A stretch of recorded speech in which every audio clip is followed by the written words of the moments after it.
And what's called a surcingle, which is a strap that goes around the belly. He's not quite big enough for a real saddle yet, so we're just going to use the surcingle on him. So, Mr. Ricochet, are you ready? If he comes over by where you are when I'm not working him, like right now, feel free to pet him if he wants to be petted. He's super friendly. He does occasionally nibble. He is still a baby and hasn't quite learned that that's not allowed, so just watch your fingers. But he's really friendly. But once I start working him, he needs to be focused on me. And so as soon as I start making him move, if you guys could just keep your arms and water bottles and stuff on your side of the fence so that he isn't distracted as much by them. He'll still be distracted because he's a baby. Cool. All right, I'm going to pray and get us started. All right, Lord, thank you for this day. Thank you for this gorgeous weather that we have to work with. Thank you for these animals that you've provided us. They make life so much more fun and interesting, and I just thank you for that, Lord. Thank you for these men that you brought them all here safely, and everyone is here to learn and enjoy your creation and learn more about you through it. In your name, Lord, amen. Amen. All right, so I am going to start putting Mr. Ricochet to work. The first thing that we do with horses, Ricochet, is we just ask them to move. He's like, huh? Come on. He is super confused. You got this. All right, we'll go this way. That's fine. So the whip, just so you know, is an extension of my arm. Its sole purpose is to make it so that I can reach the horse without putting myself in a hazard zone. They are animals. They are big, even a baby. And so when you see me swish the whip, it makes a nice little cracking noise. That's me putting pressure on him, which we're going to talk about. Oh, he says, I don't like that. I'm going to put pressure into his life here. So I can use the whip for pressure. I can use the whip for praise. So it's not like you think of beating the horse. It's just an extension of my arm. Come on. So what we're going to do is we're going to put some pressure into Ricochet's life. He hasn't had this a lot. He hasn't had somebody say, no, you know, I really need you to do this. Horses learn through pressure and release. Good boy. So the pressure tells him to do something. He doesn't know what that something is really yet. But the moment he gets the right answer, the pressure goes away. Good boy. There he goes. So right now I'm just putting a little bit of, I'd like you to go forward. He is kind of a lazy horse. Most of them are. And so he's like, I don't really want to work. Good boy. So the same way that I am going to put pressure into his life, either actual physical pressure when I go up to him and I put my hand on him, or when I use a bit and reins and that's in his mouth, anything that touches him is physical pressure. I can do implied pressure, like the whip isn't actually touching him, but it's there. Good boy. Okay, he can even have, to some extent, emotional pressure, where if I'm acting angry, he knows that and he can sense that. Or if I'm acting calm, nope. Good boy. His friends are all on that side, so that's why he stops on that side. So in the same way that we can put pressure into the lives of the horses, God puts pressure into our lives. He uses other people. He uses circumstances. Sometimes he even uses the weather. Anybody been caught out in a hailstorm? And he puts that pressure into our lives. Now, sometimes we don't know why. Sometimes we do. Our horses usually are like, I don't know why you're putting pressure in my life right now. Good boy. So I'm going to ask him to turn and go the other way. God puts pressure into our lives to teach us things. So I'm not going to just chase Ricochet around just for kicks and giggles. I'm going to do it for a purpose. Right now,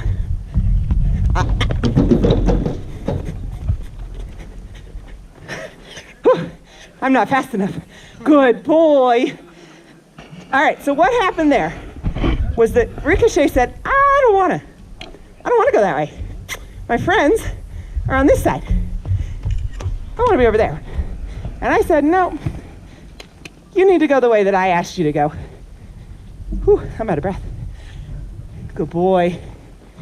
So as I was saying, God puts pressure into our lives sometimes to teach us things. Keep going. Good boy. Whew. So the next thing I'm going to start doing with Ricochet is I'm going to up the pressure a little bit. For example, God might put a little pressure in your life by having a coworker that you don't really like this person. You're like, we're not the same type. I don't really like them. I don't really like working with them. And then one day your boss comes and says, hey, you're going to start on this new project, and here's the team you're going to work with. And that person is on that team. So that can be a form of pressure in our lives, because it's not easy. God never said it was going to be easy, though. He did say that the rewards would be worth it. Hey, keep going. So I'm going to add a little extra pressure, good boy, by asking him to turn. What you're going to see me do is cut him off, like I did earlier, and ask him to turn around and go the other way. It's going to be a little dramatic, just to warn you. Maybe. Hup. Good boy. That was really good. Now we can do another one. Hup. Good boy.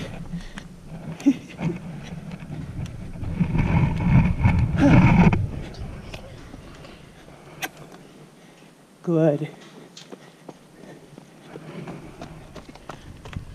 Eventually, the turns will help him to pay attention to me a little better. So right now what he's doing is gawking. He's looking at you guys, he's looking at the other horses over here. Up. Good boy. He's looking at one of his best friends over there in the paddock. But my goal is to get him to pay attention to me. Things that he will do that tell you he's paying attention to me. His ears are kind of like radar. Whatever he's interested in, they're going to point at. So I want that inside ear, the one that's towards me, to start staying focused on me. It's kind of focused right now. Every once in a while it twitches forward. Good boy. The next thing I want to see, oh, that was much better. Good boy. Is that he's going to start to lower his head. Lowering the head is two things. One, it's relaxation. They won't lower their head if they're nervous. And two, it's a sign of submission. He's saying, okay, you're in charge.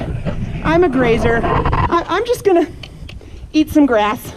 I'm not a threat to you, by putting his head down towards the ground.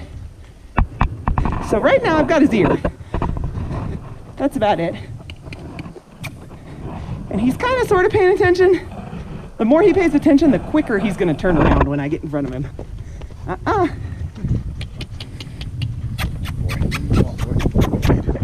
Good boy. You'll notice that one side is harder. Just like people are left-handed and right-handed, horses are the same way. Good. Turns better this way too. Good boy. All right, let's see if we can increase the speed a little. See if I can keep up with him. Hup. Hup. Good boy.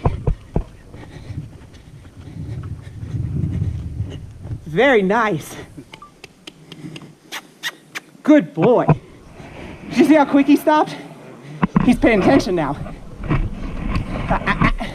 Now he's distracted.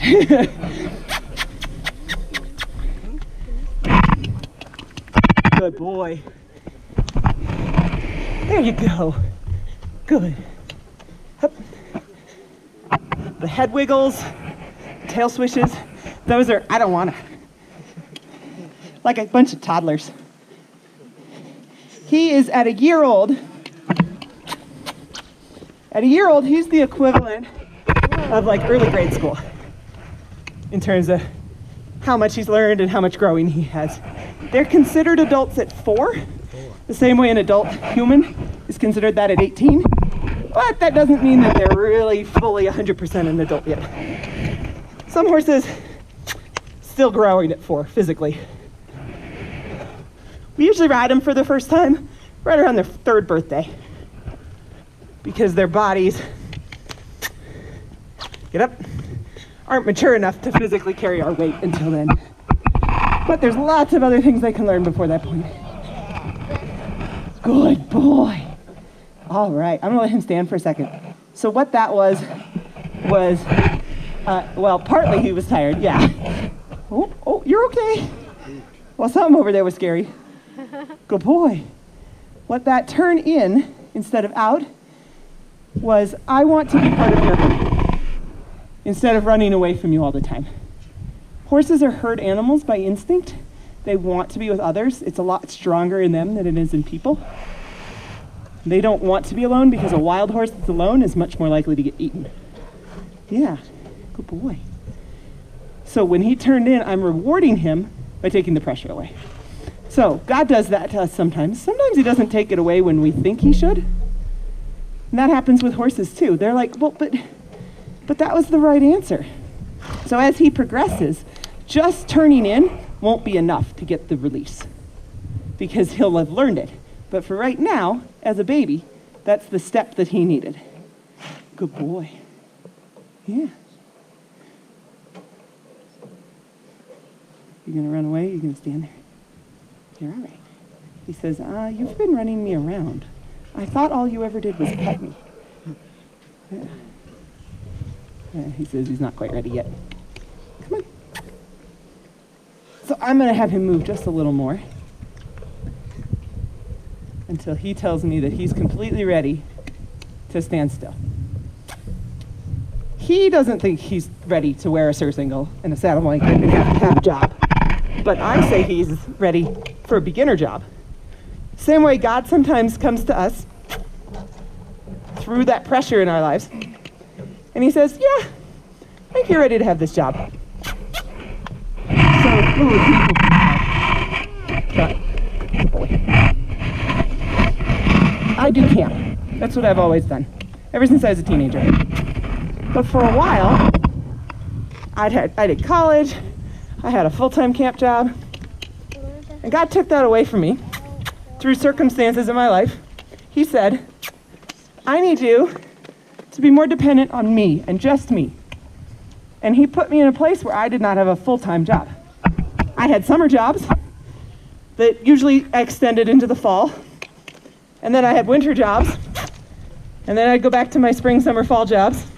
You're getting tired. It was hard. God put that pressure in my life to ask me to rely upon him more. Get up.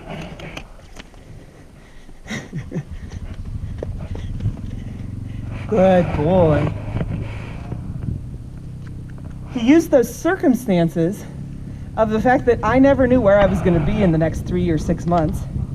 I never knew which job I was going to have, or even what state I was going to be living in. I was in 4 different states over this time. Good boy.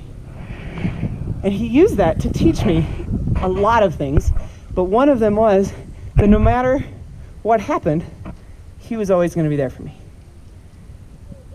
Right, Ricochet? In the same way, even though I'm making him work and I'm putting pressure in his life, I'm still going to be here for Ricochet. I'm not going to throw a saddle on him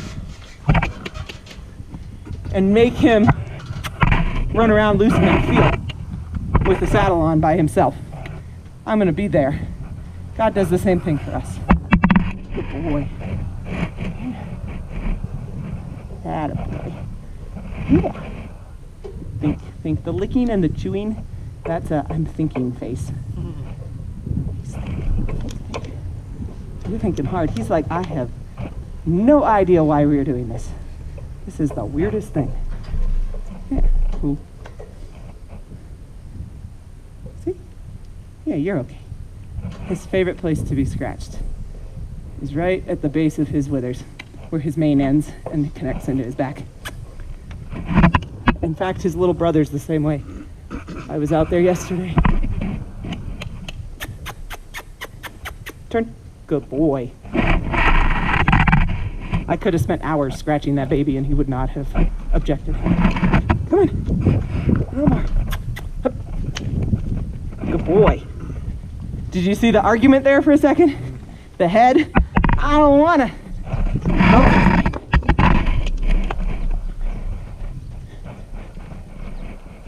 Nope. He says he's not quite ready on this side. This side, he's turning out. So, he's not getting the right answer. We're gonna increase. Boy, he likes you. We're gonna increase the pressure a little bit again. Back to work. Good boy. Oh, there we go. I got the ear. The nose came in a little bit instead of out. It's all about body language with horses. That's how they talk. You'll hear them whinnying occasionally. Hup, hup. But that's usually just when they're long distance. It's pretty much all body language. Good boy. Hup.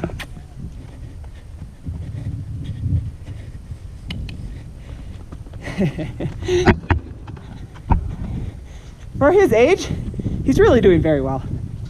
He's a super chill baby. Not much phases him. His first farrier visit, which is when the person comes out that does their feet, and we don't use shoes here, we just trim them.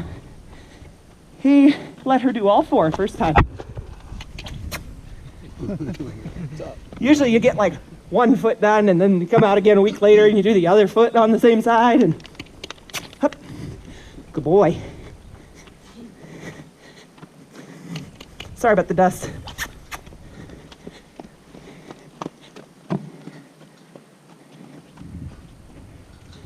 Are you ready? Yeah, I kind of want to put that saddle pad on you. He says, why? I kind of like being a wild naked thing. Not having to work. Yeah. Come on in. See what he does when I walk away. He's watching me. I'm going to put it on. This one. Thank you. So again, he's worn a halter. The halter goes on the head and is attached to a rope, and we use it to lead and tie horses. But that is the only thing physically that he's worn. He's never had a blanket on him.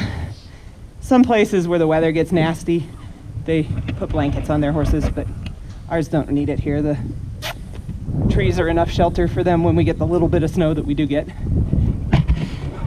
And when he was a baby, he was living in the pen at the house, which has a stall, so. Hup. Right. Hup. Good boy. So, but you'll notice that even though he's worn a halter before, I don't have it on him today. No. He says, oh, my friends.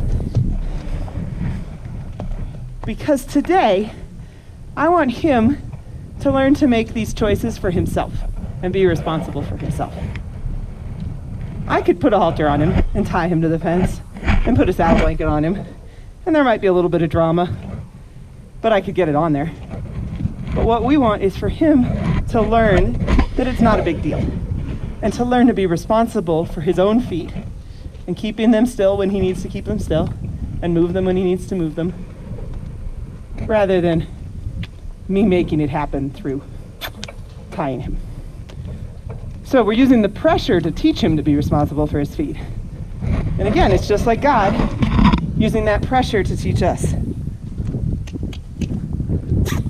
We're putting pressure on him to ask for a certain answer. When he gets the right answer, the pressure goes away. And through that, he learns that if he does the right answer, life can be simple. Not always easy, but simple.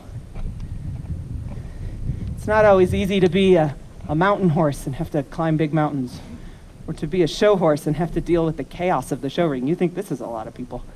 Try going to a big fancy horse show where there's horses going every direction and people going every direction. Yeah, what do you think of this? He says, I'm not so sure about that thing. Yeah. He's like, what is that? They're very scent, hearing, and taste oriented. Scent and taste are related. And so when they're meeting new things, you'll see a lot of sniffing and licking and playing with it, especially babies. Oh man, they play with everything. If you don't want it chewed on, don't leave it in reach, right? He'll chew on the other horse's lead ropes when they're tied up to the fence. Yeah, ooh.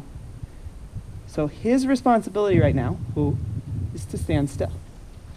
Good boy. He's like, oh, you're gonna scratch me.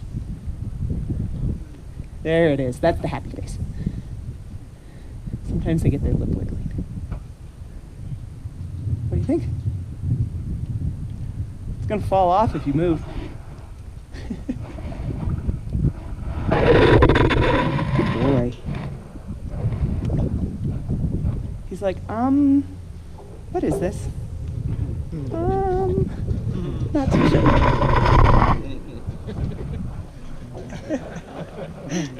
Good boy. We're gonna let him think about that for a second. Just watch out, if he kicks at the wall, it's gonna be a really loud thump. I don't think he'll go as high as you can. This is why the round pen walls are solid. So that if they kick at him.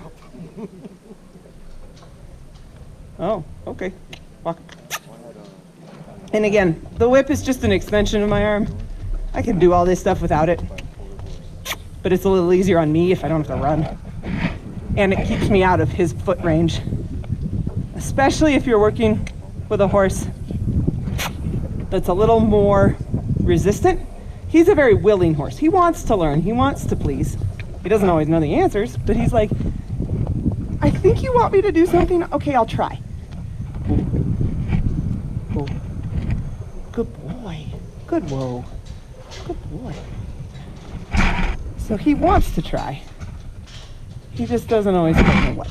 Sometimes you get a horse who doesn't really want to try. It's a little safer to have a whip between you and them so that you're not within foot range when you're doing that. All right, I hope you haven't grown too much to fit in this. Oh, yeah, it's weird, isn't it? Hey, guess what? There's more coming. So we're adding new pressures to his life. This is a different kind of pressure than when I'm making him go. This is more of a new and scary things pressure. Hey, you're supposed to stand still. I'd love to make him work when he walks off, but I'm gonna lose the blanket, so I gotta get this horse going. He's gonna come say hi to you.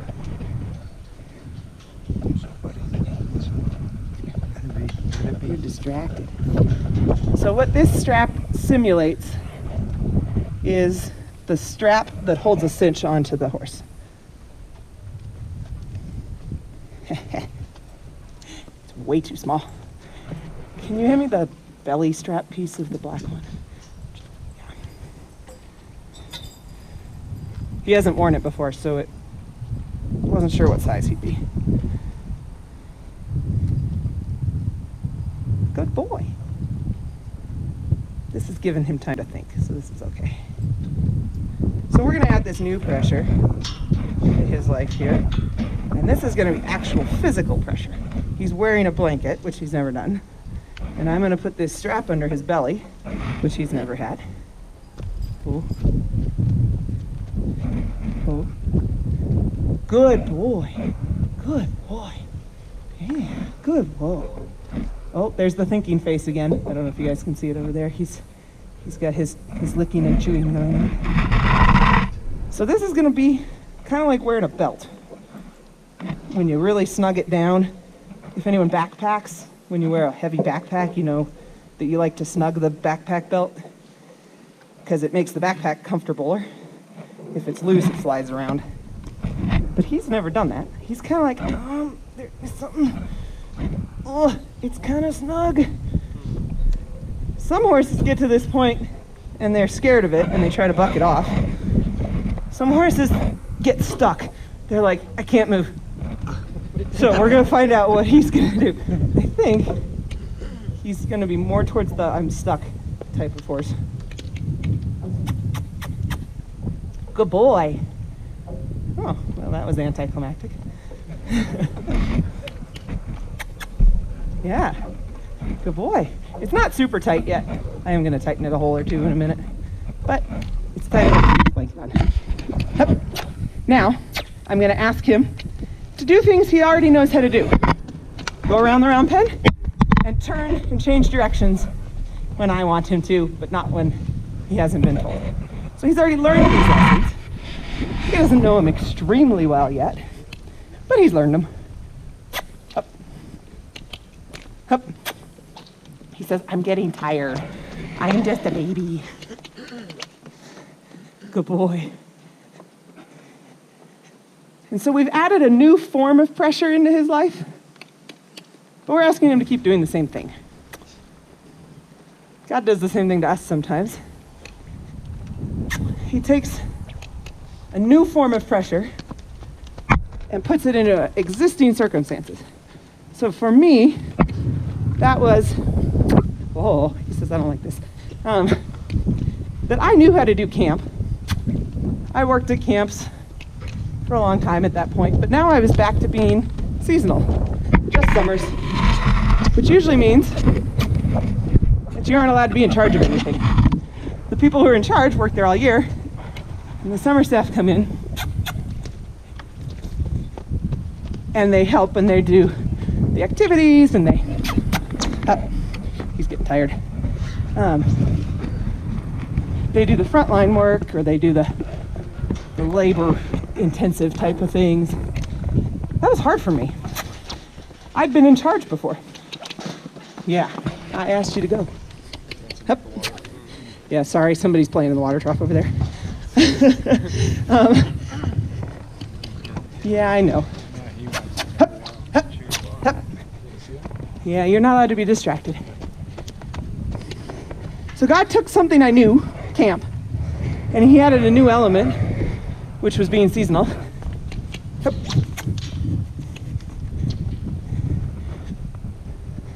And he used that to teach me how to be a follower. We talk a lot about leaders and leadership, but if everyone's a leader, who are they leading? What God wants is followers. People who are going to follow him. And he uses, yeah, it's getting harder, isn't it, Ricochet? Okay, I'm getting tired. Nope, let's switch to the longer one so I don't have to run.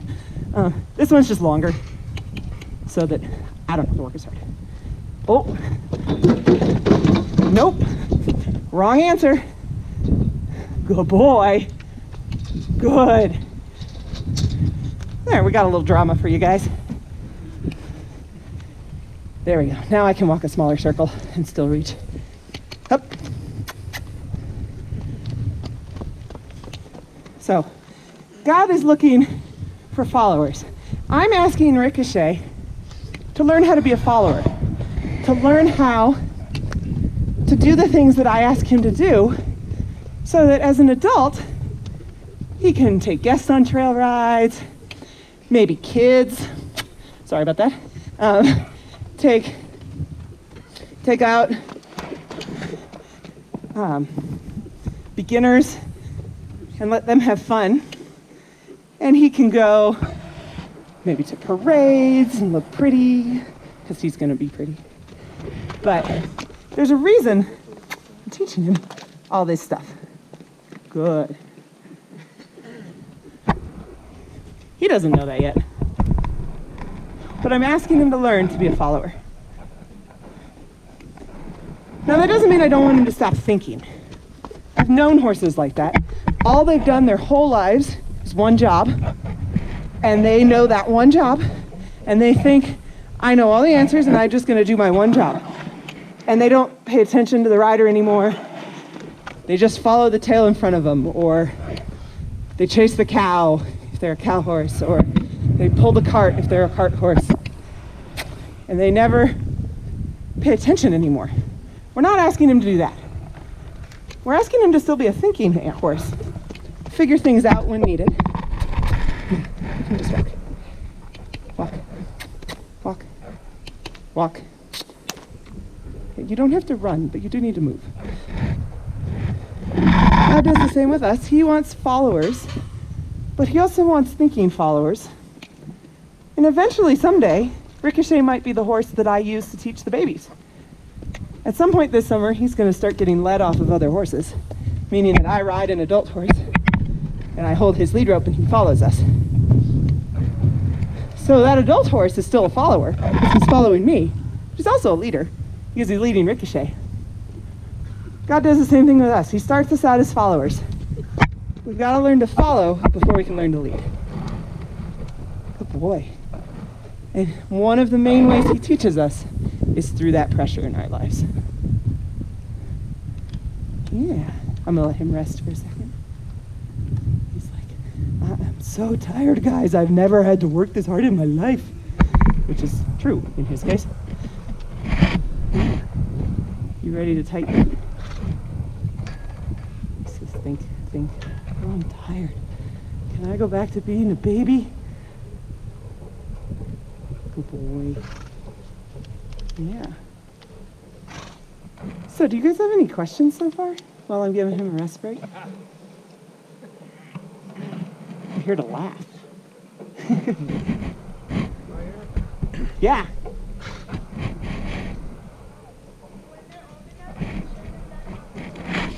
Nope, not these horses.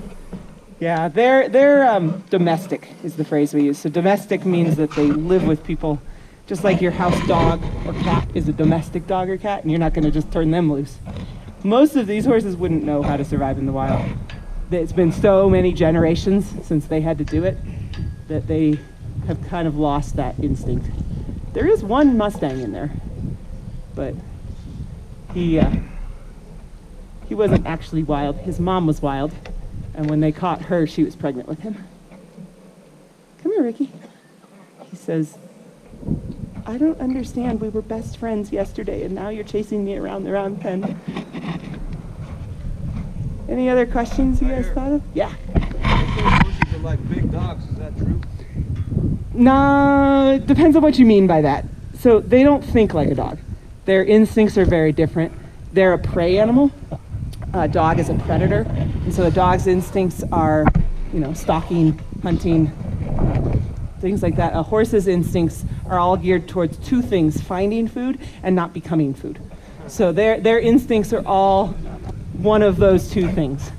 The social aspect of it, the want to be with the other horses, is part of that, because a herd is safer than a lone horse. There's more eyes and ears keeping out for danger. But, yeah, all right, we're gonna tighten this a second.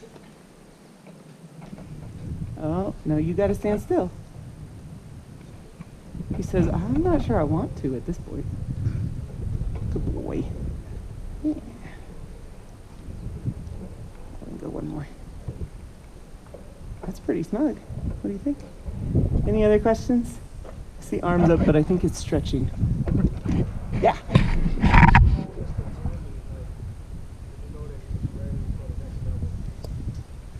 Really depends on the horse, so there's not really like a week or a month or whatever. But he tells me through his attitude, when he's becoming relaxed about it and it's no longer scary, it's no longer a big deal, and he's getting the right answer almost every time, then we're ready for the next step. So for him, at this point, when I can walk up to him, throw the saddle blanket on, put the surcingle on, and cinch it tight, and he just stands there and doesn't care, then we'll be ready for the next step. I'm not in a big hurry. He's still a baby. And we will start this summer leading him off the older horses so that he starts to get to go out on the trails and see the trails and learn how to not be scared of things. Anything that is new and different might be a predator and might be about to eat me, therefore it is scary. So you'll see horses spook at the silliest things. There's a plastic bag on the ground and it's flapping, and it's scary. Birds popping up out of bushes is a really exciting one, because it's usually right under their feet. But we want him to get used to knowing that that's not going to hurt him. So his next step is going to be that. If he was older, I would go ahead and put a full saddle on him, but the saddle doesn't fit on him right now. His back isn't ready. I use both. Depends on the horse. I usually start him in a snaffle bit, or a hackamore, kind of depending on the horse. for a horse that I'm starting this young, I'm going to put him into a snaffle bit, and then I'm going to long line him. So I'm going to have 2 really long ropes that work like reins, like you would do with a driving horse, and teach him how to react to the bit. I'll probably do that as a 2-year-old. But then if I got like a 4-year-old unbroken that didn't know anything, we could go straight to riding. I might use a hackamore for that. Yeah, so eventually he'll wear a saddle, and he'll learn all the things he needs to know about pressure in certain points on his body, meaning certain things, before we sit on his back. So he's going to wear something on his face. He was asking about a bit versus a hackamore. A bit is a metal that goes in the mouth. A hackamore goes around the nose. They serve the same purpose of communicating from your hands to the horse's face. He's going to have pressure on his sides from my legs. He's going to have pressure on his back from my seat, and he needs to not be scared of something up there.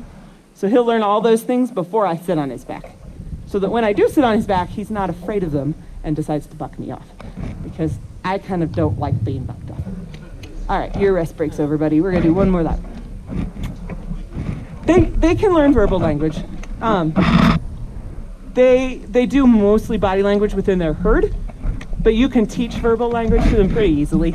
A lot of, especially driving horses, are very verbal trained. If you're going to put the horse in front of a wagon and you're on the wagon, you can't touch them in any way except through a whip to extend your arm or the reins. And so they do a lot of, he says, I don't wanna. They do a lot of using words to tell them turn left, turn right, go faster, go slower, stop, things like that. I am very vocal with my horses too, just out of habit. Yep. He says, I'm tired. He's almost done here. Good boy. Good boy. So what I'm going to do at this point, because he's getting tired, is I'm looking for one more right answer of turning towards me instead of away from me when I ask him to turn around. And then I'm going to let him be done. See the tail swish? I'm annoyed. It's like eye rolling. He's rolling his eyes at me. Good boy. There we go. Now you're paying attention again. He says, I was having a rest break and I forgot to listen. Nope. Wrong way. This is his harder side turning in too, so.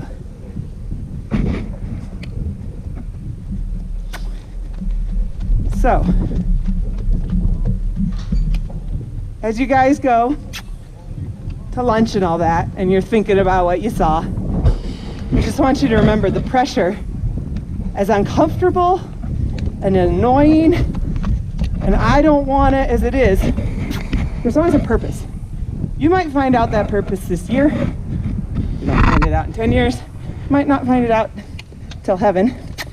But there's always a purpose to teach us something. And just because the pressure is still there, doesn't mean you're not getting the right answers. Oh, good boy. It just means that the training process isn't done yet. Did you guys see him look at me? Yeah. Spurs? Yeah. Kind of depends on what you're training. A spur just focalizes the point, so it takes your whole foot and heel into a smaller spot so that it can be applied very precisely. A spur can hurt a horse, so can my hand. I mean, if I hit him hard enough in the right place, I could hurt him. Difficult, but anything that we use with the horses is a tool. And so it's all in how the tool is used. No, I gallop my horse without spurs. I almost never wear him with spurs. Good boy. There it was. So now you just have to stand still so I can take this horse off. Yeah. That's always the fun part. It's like, okay, I want to be done, but I have to take the stuff off of you, and you have to cooperate for that. Oh. Good boy. Yeah. He's like, you're going to tighten it again. You're all right. Yeah. Oh. There, good boy. Yeah. You're all right.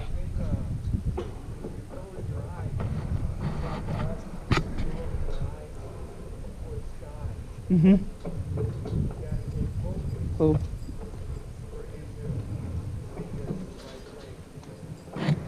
For those who didn't hear him, he said that the eye rolling attitude is like us rolling our eyes towards God.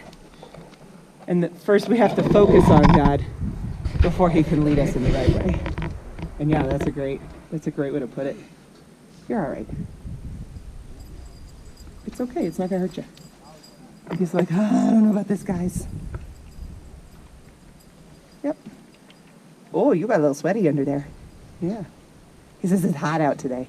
It's not been quite this hot until, what, last week? So we're going to give him just a little bit of love here to tell him what a good job he did. Yeah, come here. Good boy. And I would give him treats, but he hasn't figured out yet that apples taste good. So he doesn't like them. Let's see if we can get the lip going. They do this really great lip thing sometimes when they're itchy. You have to stand still. Oh, maybe. There he goes. You guys see him? So. Good boy. All right, did you guys have any last minute questions? Feel free, he is done, so if he comes to you, feel free to pet him at this point. He doesn't have to be paying attention to me anymore. He's like, she walked away. Training horses, 9 years now, I think. 10? Gosh, I've lost track. I started riding as a teenager. And really, anyone on a horse is a trainer. But I first really started training when I was in college. Yeah. Good boy, Ricky said. He says that was the hardest workout I've ever had.